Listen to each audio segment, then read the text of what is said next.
String functions जो कि string.h header file में है। अगर हमें इन्हें यूज करना है तो हमें string.h लगानी पड़ेगी। तो सबसे पहला क्या लिखा हुआ है, strlen, ये क्या करेगा, ये करेगा लेंथ फाइंड आउट। यहाँ पे strrev के नाम से पहले से ही फंक्शन बना हुआ है, input string and find its length, उसकी लेंथ फाइंड आउट करेंगे।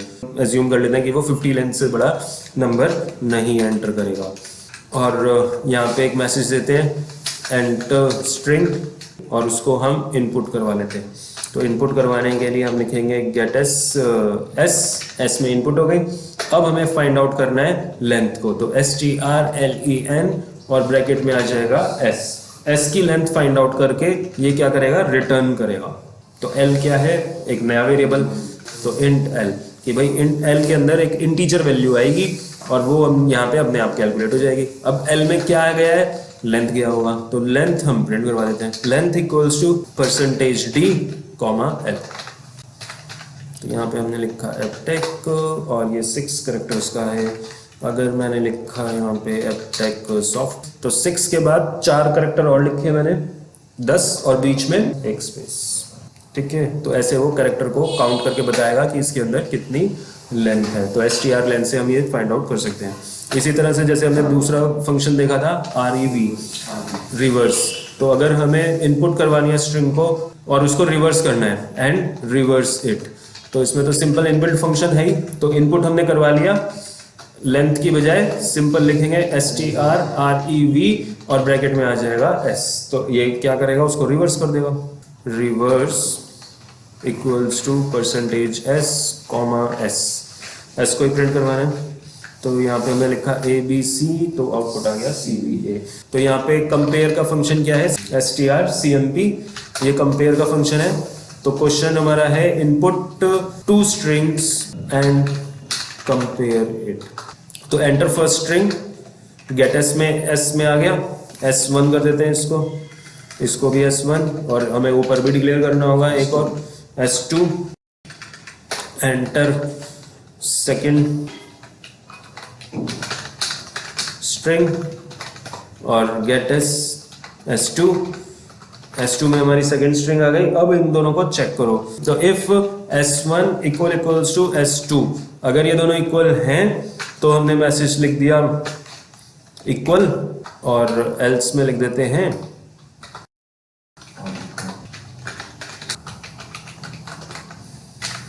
तो यहाँ पे लिखा a, दूसरे में भी लिखा a, तो यहाँ पे दिखा रहा है नॉट इक्वल्स। एरर नहीं आया लेकिन आंसर सही भी नहीं दिखा रहा है ना।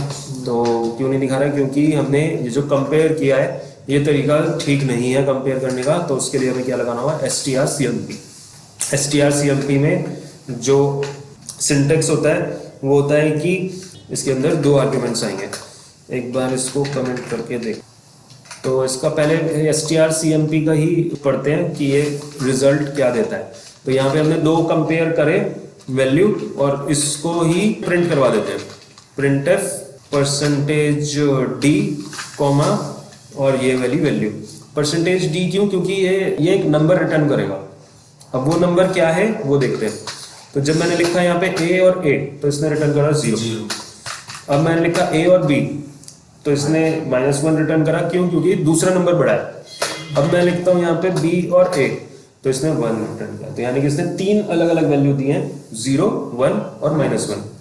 अगर मैंने लिखा है यहाँ पे c और a, तो इसने रिटर्न कर दिया 2।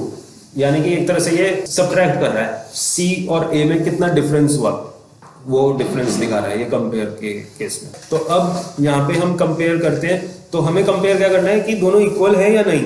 तो यहाँ पे कंडीशन क्या बनेगी, अगर इक्वल है तो क्या रिटर्न करेगा, s1 और s2, 0 कर रहा था ना, तो 0 लिख देते हैं यहाँ पे कि अगर strcmp s1 और s2 कंपेयर करने के बाद आंसर 0 आता है तो ये कंडीशन ट्रू हो जाएगी, और ट्रू होते ही ये प्रिंट कर देगा, और नहीं होगा तो यहाँ पे हमने a और a लिखा, तो यहाँ पे इक्वल ही आ गया। यहाँ पे हमने लिखा दिल्ली और यहाँ पे लिखा न्यू दिल्ली, तो वो नॉट इक्वल्स टू दिखा रहा है, ठीक है। तो जो भी हम वैल्यू लिखेंगे वो कंपेयर करेगा और चेक करेगा कि वो दोनों सेम है या नहीं। ये तो पता चल रहा है कि इक्वल कौन सा है, नॉट इक्वल्स टू कौन सा है, लेकिन हमें तो पूरा ये भी बताना है कि कौन सा बड़ा है। भाई अगर इक्वल नहीं है तो फर्स्ट स्ट्रिंग ग्रेटर है या सेकंड स्ट्रिंग ग्रेटर है। अगर एल्स है तो यहाँ पे हमारे आ जाएगी एक और condition, is strcmp s1, s2 is equal to 1. First string is greater, लेकिन वही है कि ये हमेशा 1 नहीं हो रहा था, वरना वो 2 भी हो रह सकता था। तो यहाँ पे हम क्या लिख देंगे, ग्रेटर देन 0। ये भाई 0 से बड़ा नंबर हो सकता है, वो कुछ भी हो सकता है 0 से बड़ा। एल्स में क्या आ जाएगा, इसमें तो कंडीशन हमारे को देने की जरूरत ही नहीं, क्योंकि 2 कंडीशन हमने दे ही दी, तीसरी बची है। तो यहाँ पे हम सीधा लिख देंगे कि भाई इसका मतलब है कि सेकंड बड़ी है। तो इस बार हमने लिखा है यहाँ पे दिल्ली, और यहाँ पे लिखते हैं इंडिया। कौन सा बड़ा है? सेम है।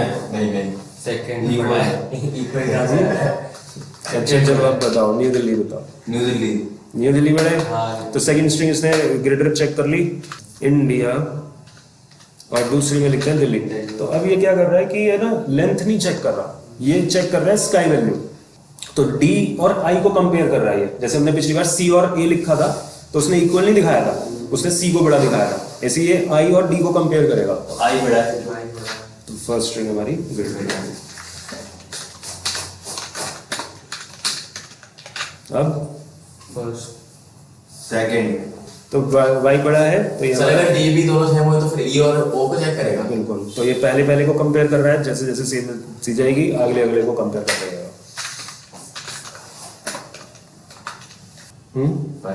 फर्स्ट नहीं सर सेकंड। यूएस से लिखा है ना। हाँ सर सेकंड होगी ना। सेकंड क्यों? क्योंकि ये क्या कर रहा है, आई को और यू को कंपेयर कर रहा है। तो क्वेश्चन है input string and copy into another string. तो इसमें एक ही स्ट्रिंग है, तो केवल एस ले लेते हैं, लेंथ इसमें जरूरत नहीं है, ये सब हट गया, और इसमें भी ये हट गया। एंटर सिर्फ एक ही स्ट्रिंग, एंटर स्ट्रिंग एस में इनपुट हुई। अच्छा नहीं, 2 स्ट्रिंग है ना इसमें भी, एक S1 आएगी और एक S2 आएगी। S2 में कंपेयर, S2 में हम कॉपी करेंगे। तो S1 में इनपुट करवाया, और S2 में हमें करना है कॉपी। तो S2 equals to S1, normally ऐसे ही लिखते हैं टीचर के केस में। तो इसमें देखते हैं चलता है कि नहीं। और यहाँ पे हम प्रिंट एफ करवा के देखते हैं, after copy new string is percentage S, S2 को हमने प्रिंट करवा दिया।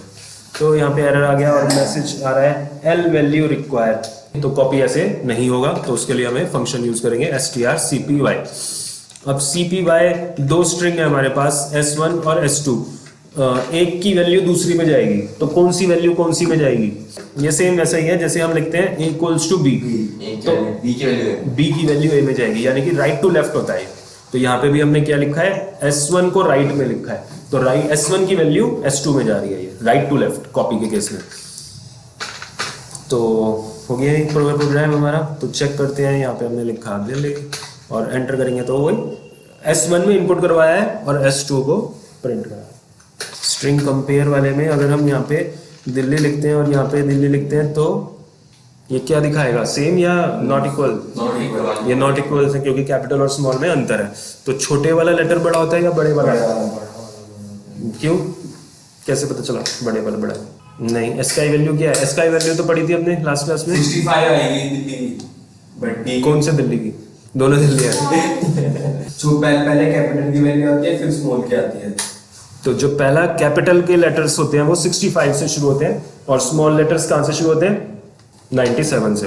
तो ये स्मॉल वाला क्या हुआ, बड़ा, उसकी इसका वैल्यू ज्यादा हुई है, तो स्मॉल वाले को ये क्या दिखाएगा, बड़ा दिखाएगा। कंपेयर करना हमें पता चल गया। तो str upr तुम कर लोगे ट्राई, लोअर में कन्वर्ट करेगा, कॉपी तुम्हें पता चली गया। कैट क्या होता है, ठीक है, ये कॉपी वाला प्रोग्राम ही है। यहाँ पे हमने लिखा है एंटर फर्स्ट स्ट्रिंग S1 में, फिर हमने लिखा है यहाँ पे print f enter second string,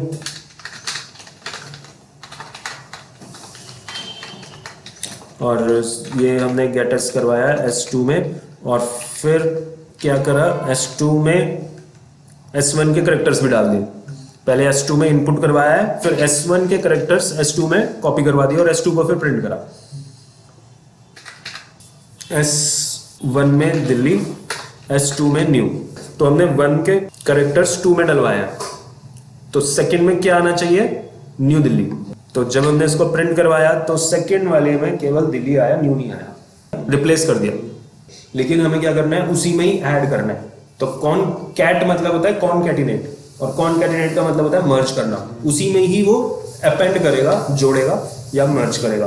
तो यहाँ पे हम strcpy की जगह लिखेंगे cat, कॉनकैटिनेट। तो यहाँ पे अगर हमने लिखा दिल्ली और न्यू तो आउटपुट में आया न्यू दिल्ली। यहाँ पे एक और फंक्शन दे रखा है strcmpI। ये वाला जो हमने किया था ना, दिल्ली और कैपिटल दिल्ली, तो ये क्या कर रहा था, आंसर में क्या दिखा रहा था, इक्वल तो नहीं दिखा रहा था ना। तो हमें क्या करना है कि दोनों को इक्वल दिखाना है, मतलब कैपिटल और स्मॉल में कोई अंतर हमें नहीं करना। तो उसके लिए यूज होता है strcmpI। तो ये क्या कर देगा, I मतलब इग्नोर, क्या इग्नोर करेगा, केसेस को। तो I इसमें इनबिल्ट नहीं है, stricmp से चल गया। तो यहाँ पे हमने लिखा दिल्ली स्मॉल और यहाँ पे लिखा दिल्ली कैपिटल इक्वल। ठीक है, क्यों, क्योंकि केसेस इग्नोर हो गए, जो कैपिटल था और स्मॉल था वो सेम आ गया। ठीक है, इसी को सेव एज करते हैं। और एक और फंक्शन है strncmp का मतलब होता है, जैसे हमने इसमें 2 स्ट्रिंग इनपुट करवाई और यहाँ पे लिख दिया ncmp, और n का मतलब कोई एक नंबर हमें मेंशन करना पड़ेगा। तो यहाँ पे हमने मेंशन कर दिया 3, न्यू दिल्ली और न्यू यॉर्क। तो क्या हुआ, ये दोनों आई इक्वल। क्यों, क्योंकि हमने वहां पे मेंशन किया था 3, तो ये सिर्फ 3 करेक्टर्स को ही कंपेयर कर रहा है। तो जितने हम यहाँ पे करेक्टर्स मेंशन करेंगे उतना उसका मतलब है n, और उसका मतलब है कि वो फर्स्ट n करेक्टर्स ही कंपेयर करेगा strcmp। लेकिन अगर मैंने लिखा यहाँ पे न्यू दिल्ली और यहाँ पे लिख दिया मैंने कैपिटल में न्यूयॉर्क, तो यहाँ पे तो ये इक्वल नहीं दिखा रहा। क्यों, क्योंकि अब कैपिटल और स्मॉल में आ गए। शुरू के 3 कैरेक्टर तो सेम है, लेकिन कैपिटल और स्मॉल में अंतर है। तो यहाँ पे हम लिख देंगे strncmp, न्यू दिल्ली और कैपिटल में न्यूयॉर्क, तो भी इक्वल दिखा रहा है। मतलब इसने फर्स्ट 3 कैरेक्टर्स और इग्नोर भी कर दिया, केसेस को भी इग्नोर और नंबर ऑफ कैरेक्टर्स भी हमने मेंशन करे। और ncpy भी है। cpy क्या था, कॉपी, लेकिन हम यहाँ पे जितने नंबर देंगे उतना n स्पेसिफाई करेंगे, उतना ही कॉपी होगा, पूरी स्ट्रिंग नहीं कॉपी होगी। और कैट में भी n का यूज कर सकते हैं।